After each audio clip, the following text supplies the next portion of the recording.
Hey guys, King of Charmanders here, and today I bring to you a video on the best windproof builds. Thunder, Dragon, Poison, and Raw. This video features the use of windproof for Kushala and the best builds for Thunder, Dragon, Poison elemental attacks, and Raw. This will also feature analysis and gameplay from one of my subscribers, Blackula. Super appreciate him, he's an analyst just like me, he loves playing around with things in the game, and he's super good at the game and the longsword. We will also review his footage testing multiple combinations of Windproof and Kushala Frostwind. What I was talking about before in the server was more of a melee. This video is just in theory, so Windproof 4 and the Kushala's whatever skill 3.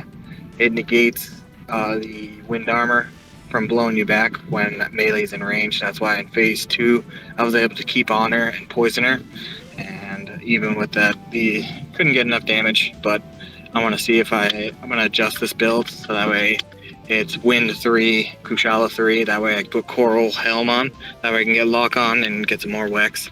See if that also negates it. I'll give you a video what I find there. Thanks. Now we move on to the most optimal combination of Windproof and Kushala Frostwind build number 1. According to Blackula's findings, Windproof level 3 and Kushala Frostwind level 1 is the most optimal build for protection in phase 2. Kushala Coil is the most optimal Frostwind piece because it has Windproof level 1 and Weakness Exploit level 1. Pink Rothian Vambraces also give Windproof level 2 and a bonus of Critical Eye level 1. So if we're talking about Windproof level 2 and another skill that's really good, Pink Rothian Vambraces takes the cake. For this combination set, this leaves the helmet, the chest, and the boots open.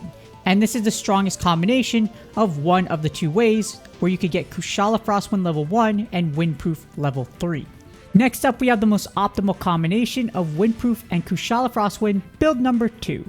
This is the secondary set for the most optimal Windproof combination. Kushala Coil is still the most optimal Frostwind piece thanks to Windproof level 1 and Weakness Exploit level 1. In addition, Paolumu Greaves give Windproof level 2 at grade 6, so it replaces the Pink Rothian Vambraces in the fact that it gives Windproof level 2. This leaves the helm, the chest, and a glove slots open. Next, we move on to the builds, starting off with the best Thunder Windproof melee build. This build has Thunder Attack level 4, allowing for high elemental damage. Kushala is 150% weak to Thunder elemental attacks. It also has Weakness Exploit level 3, giving 30% affinity when attacking Kushala's weak points. And Kushala Coil and Paolumu Greaves provide the ever-important Windproof level 3 and Kushala Frostwind level 1. So again, Thunder, this is the highest for Thunder, and Thunder definitely has the biggest benefit out of the two damage elements, which are Thunder and Dragon, just because, as you see, Thunder Attack level 4 is absolutely incredible. To use this build, you need the Coral Puke helmet at grade 8, the Kazumel at grade 6, the Zinogre Vambraces at grade 6, the Kushala Daora Coil at grade 8, and the Paolumu Greaves at grade 6. Now that we covered Thunder, here's the best Dragon Windproof melee build. So for Dragon Elemental, we have this build that has Dragon Attack level 2, allowing for bonus elemental damage. Not as much as level 4 for the Thunder one, but you know what, it will do. And Kushala is 150% weak to Dragon Elemental attacks. It also has Weakness Exploit level 3 and Critical Eye level 1, giving 40% affinity when attacking Kushala's weak points. However, this is only 10% if you are using a Devil Joe weapon or any of the Devil Joe weapons due to their negative 30% affinity. And Kushala Coil and Pink Rothian Vambraces provide Windproof level 3 and Kushala Frostwind level 1. To use this build, you need the Coral Puke helmet at grade 8, the Pink Rothian Mail at grade 6, Pink Rothian Vambraces at grade 6, Kushala Daora Coil at grade 8, and the Pink Rothian Greaves at grade 6. Now that we did all the damage elements, here is the status elements with the best Poison Windproof melee build. This build uses status Sneak Attack level 3 to inflict poison as much as possible. Kushala takes 2,980 times 9, which you put that together, that equals 26,820 damage when poison is inflicted. So one proc does a ton of damage. But not only that, poison also weakens Kushala's windshield, so it has the double whammy and benefit for you. That's why if you are a lower level player and lower HR hunter, you should definitely be using poison. One poison will do so much for you in the entire battle if you are managed to just proc it once. It also has weakness exploit level 3, providing 30% affinity when targeting weak spots. You can target the tail to maximize damage and proc poison, because status sneak attack requires you to be behind Kushala, so you stand behind the tail and that lets you proc weakness exploit as well, allowing you to do maximum damage. Kushala Coil and Palumu Greaves provide Windproof level 3 and Kushala Frostwind level 1. To use this build, you need the Coral Puke helmet at grade 8, the Sisiyaku mail at grade 5, the Sisiyaku van braces at grade 5, Kushala Daora coil at grade 8, and the Palumu Greaves at grade 6. And last but not least, in terms of builds, we have the best raw Windproof melee build. This build uses burst level 3 to provide increased attack power at 15%. Pretty easy to maintain unless Kushala is running around everywhere in phase 2, but you might be able to do it with a lot of practice. It also has weakness exploit level 1 and critical eye level 2, providing 25% affinity when targeting weak spots. The Kushala Coil and Palumu Greaves are the ones that provide Windproof level 3 and Kushala Frostwind level 1, and the Pink Rothian Van Braces are the piece that provide lock-on at level 1. To use this build, you need the Zenogre Helmet at grade 6, the Odogaron Mail at grade 6, Rothian Van Braces at grade 6, Kushala Daora Coil at grade 6, and the Palumu Greaves at grade 6. Now here's a showcase of Blackula's footage for his Windproof test. Here Blackula is testing Windproof level 2 and Kushala Frostwind level 1. This video by Blackula tests again Windproof level 2 and Kushala Frostwind level 1. And here is his offensive skills, the additional ones. You have Weakness Exploit level 5, Burst level 2, Attack Boost level 1, Critical Eye level 1, and Special Boost level 1. With his additional defensive skills being Evade Extender level 1, and the build has Lock On level 1 thanks to Rothian Van Braces. As you see, it's doing pretty well for Blackula, but you do notice, as much as we hate it, the AoE wind attack. Now we're going to see just how well Blackula performs while trying to pursue Kushala, and as you see during the battle, he does a pretty good job. It's pretty decent, but at the same time, again, level 2 isn't really the most optimal sweep spot, it's definitely level 3. Regardless, it looks like this is going to be a successful run. Again, at phase 2, you have to definitely chase after Kushala, but as you see in this point, Blackula is actually doing what I mentioned as far as targeting the tail so that you make sure you have weakness exploit proc as much as possible. With status sneak attack, you could also proc that poison, and Blackula is using the Pink Rothian longsword, so he's able to go ahead and have that chance of proccing poison. It's great that they break the wings here, because now you don't have to worry about that windshield, and now Blackula is just willing away until eventually they'll be able to GG's this Kushala Daora and take it out. But again, Kushala Windproof level 2, Kushala Frostwind level 1, solid but not the most optimal one. Next up, we have Blackula testing Windproof level 2 and Kushala Frostwind level 2. Again, this video by Blackula tests Windproof level 2 and Kushala Frostwind level 2. It's additional offensive skills. He doesn't have much for this time around. However, it's still Weakness Exploit level 5 and Critical Eye level 1, with his additional defensive skills being none. And the build has Lock On level 1 thanks to Coral Puke Helm. Again, the name of the game is to poison the unholy hell out of Kushala Daora so that you can get that proc damage, and once it does, it's going to be some sweet numbers that's going to pop up as you hit Kushala, and hope that infliction just absolutely does some work. A great thing about the longsword too is also the AI spirit gauge boost, because that does additional damage here, and this is actually inspiring me to 10-5 my Pink Rothian longsword because it just looks so amazing. As you see, the wind does affect you, but not as much with Windproof 2 and Kushala Frostwind level 2. This allows Blackula to effectively just get away from the AoE attack, and however, it doesn't allow you to get away from the tornadoes. That's what kind of sucks about Windproof. Yeah, it stops and helps out with the wind pressure, but you're still going to take damage from the tornado attacks. As usual, Blackula is targeting a tail so that he's able to do maximum damage, because that's how Weakness Exploit level 5 works. You need to target weak spots in order for you to do maximum damage with Weakness Exploit. And regardless if you have it or not, it is a very rough battle. As you see here, the entire team wipes unfortunately, but they insta-revive and they're ready to take on Kushala. Next, we have Blackula's Windproof test for Windproof level 3 and Kushala Frostwind level 1.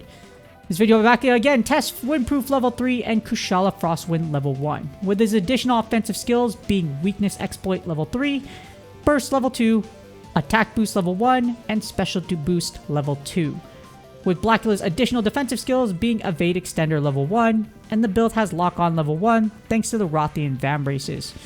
As you see, absolutely doing work again with the Weakness Exploit onto the tail, and that 10-5 damage is just so dang good. Here's the Tornado attack, the bisecting ones, and then after that, hopefully it doesn't pull off its second AoE attack and we don't get it. But look at, this is what's so great about Poison. You see how Poison's procking and Kushala's trying to run away from y'all? Well, if you proc Poison once, it will do so much for you and your teammates. Unfortunately, the wind power of Kushala Daora is absolutely mighty, and it will yeet you to oblivion as you saw there. The good thing about this build is that as you see with Windproof level 3, you're just actually able to go and run into Kushala as much as you want. However, that doesn't mitigate the fact that it's going to move around all over the battlefield. So hopefully you proc that Poison, and again, that proc damage is going to follow it all over the battlefield, so you don't have to worry about chasing after Kushala after you proc Poison. And for the final Windproof test by Blackula, he is testing Windproof level 4 and Kushala Frostwind level 1. This video by Blackula again tests Windproof level 4 and Kushala Frostwind level 1, with his additional offensive skills being Weakness Exploit level 5, Critical Eye level 2, and Special Boost level 2, with his additional defensive skills being Evade Extender level 1, and the build has Lock On level 1 thanks to the Kuro Puke Puke Helm. That Wex damage and that poison damage I see right there is absolutely nuts, and it will allow you to do very well against Kushala. Unfortunately, again, as the tornadoes are powerful, the tornadoes are incredibly powerful. I remember one of my commenters are like, they're like, hey, do you know what, like, defense you need to not get yeeted by Kushala Daora by a one-shot? Well, at 8.2, I still get yeeted by the AoE, so I think you need close to grade 9 or a grade 10 set in order to fully mitigate that AoE damage. Well, not fully mitigate it, but at least, like, not allow it to KO you and you for you to yell Phoenix down or medic at the top of your lungs. But remember, you still need to know Kushala Daora's attack patterns, especially if you're using Windproof, because you're going to wail on it a lot and you're probably going to not notice its tells if you're just so hyper-focused on doing damage. And now for a final example, here I have a no Windproof / Kushala Frostwind hunt. So this video features me using no Windproof or Kushala Frostwind. I really want to get good at doing this because at first, Windproof didn't feel like it was working at all the first time around, so I just got used to doing this phase and attacking with just no Windproof or Kushala Frostwind at all. For this, I am using the status sneak attack level 4 poison build, and it's important to note that my pink Rothian longsword is only grade 7.5. So I haven't used Wyvern Gem Shards on anything, but I really want to because it's really, really good, and I love it. As you see, it is difficult but totally doable without Windproof or Kushala Frostwind, but requires a lot of skill and maintaining range.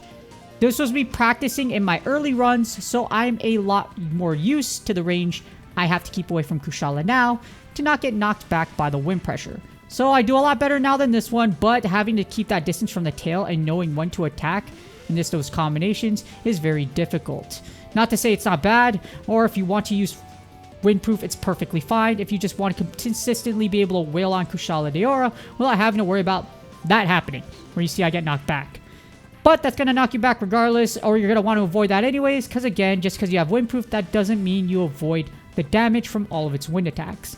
So just keep that in mind. This is totally possible if you practice a lot, you have a lot of skill, but if you want to use Windproof, there really is nothing wrong with that. Do your best, do what works for you, and hope and pray that you drop that the Kushala you are slaying drops a Rarity 6 Daora Horde, which it doesn't for me, so boo. However, we're not done yet. Here's my biggest piece of advice. Never DRIFTSMELT Windproof. It's not worth it. If you're saying to do it, you have no idea what you're talking about, you should stop doing it because you have little to zero experience. The probability of you getting Windproof is only 5%. That is really low. As an experienced DRIFTSMELT hunter with over 200 plus DRIFTSMELTs, I can attest that it is very hard to get what you want. I have a lot of subscribers. I see a lot of things out there where people are like, dude, I've DRIFTSMELTed like over 100 times and I haven't got anything. That's because unless you're really lucky or you're just, and like I mentioned, absolutely really lucky, you're not going to get what you want right away. Windproof is also a suboptimal skill versus the top skills that are only at a 3.3% chance of obtaining due to a hidden variable that makes them harder. You should always be going after meta drift smelt skills. Always go after meta drift smelt skills. Only use Windproof if you got it by chance while going after fire attack for your drift smelt builds. I know how much time it takes to get all those drift stones and to do all that. Yeah, I use instant smelt, but I've gotten over 200 of those. In order to get those 200 drift smelts, you need 200 drift stones. So do not do it. Drift smelting is extremely expensive and time consuming, and you'll waste a ton of that on a suboptimal skill. If you don't have experience drift smelting, you should never give advice on it. If you aren't credible, stop doing it. It's bad. Stop it. It's not good. 5% is really, really low. You should never do it. Don't ever do it. はい。これで羽振りの器を買いたい。もし足りなければ遠慮なくおっしゃってください。And that's exactly how I felt when I dropped $199 on that gym pack earlier this month because I had to reload because of all the Kushala Daora I have to kill, and I have to kill some more for that 10-5 Kushala bow. But hopefully this video helps you decide what build you want to use against Kushala. This build may be relevant for future Elder Dragons, so I will update them as a new Elder Dragons release. Kushala Daora weapons also have Windproof level 2 at grade 8, so I think with the Kushala weapon and with Kushala gear, you're going to be able to have a huge advantage for the next Elder Dragon that's coming up in August. I'm already calling it. It's going to be an Elder. It's going to be weak to water. It's going to be weak to ice, and that's my prediction because it just makes sense. It's summer. It's a blazing inferno right now. It's hot in California right now, so why not have something weak to ice and water, of course, during the summertime. With that being said, please do me a huge favor. Like, subscribe, and comment for the YouTube algorithm. Good luck on your Rarity 6 Kushala Daora horn drops, because I just need a little more to 10-5 my Kushala bow. And every time I take one out, I'm like, give it to me, give it to me, give it to me. And then when it gives me a bunch of Rarity 1s, I just yell at I just scream at the top of my lungs, and I'm like yeah, it's bad. But good luck on your grinds. Again, I hope you guys are doing great with all of your drops. And I will see y'all on the next video.